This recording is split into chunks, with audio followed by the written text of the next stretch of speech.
Meghan Markle, with yet another report of her being a difficult employer. Now, we've all heard about the tension surrounding Meghan and Harry, but this one hits different.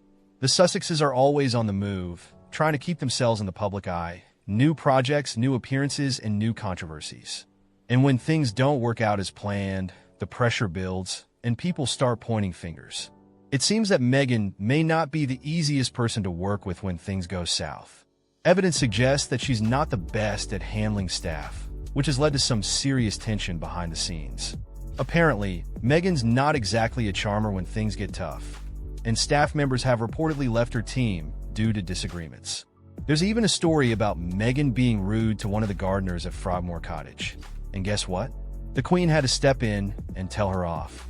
Can you imagine? Now, there's a way to treat people, especially those working for you, right?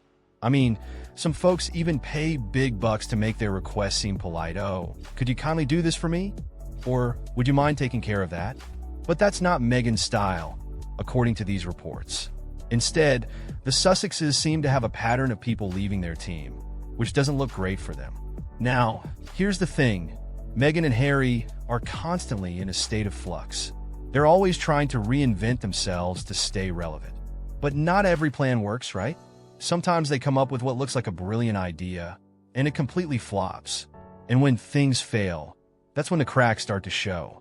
The pressure's on for them to maintain their public image and keep earning money after leaving the royal family. Recently, Harry's been out and about on solo engagements. Some folks think it's just because Meghan's home with the kids, but there might be more to the story. Could this be a strategy to boost Harry's profile without commercializing it too much? Who knows? But it does seem like Harry's more focused on serious causes lately, like his recent visits to Africa and London. A lot of people see this as a return to the old Harry, the one who genuinely wanted to make a difference. Let's be real, the Sussexes need to make money, and that's no secret. They chose to step away from royal duties, hoping to become financially independent. But how's that working out? At first, they seem to be doing all right, but there's definitely some doubt about their long-term success.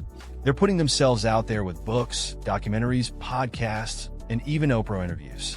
But are people still listening? And more importantly, what exactly is their message?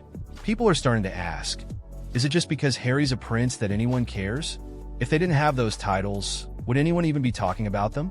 It's a fair question, and honestly, the constant push for attention doesn't seem to line up with their claims of wanting privacy. I mean, how private can you be when you're constantly accepting awards, doing podcasts, and filming documentaries? Harry was born into royalty, and with that comes a certain level of identity. The further he distances himself from the UK, the more he risks losing that royal connection. Do you all remember the early days when Harry first left the UK?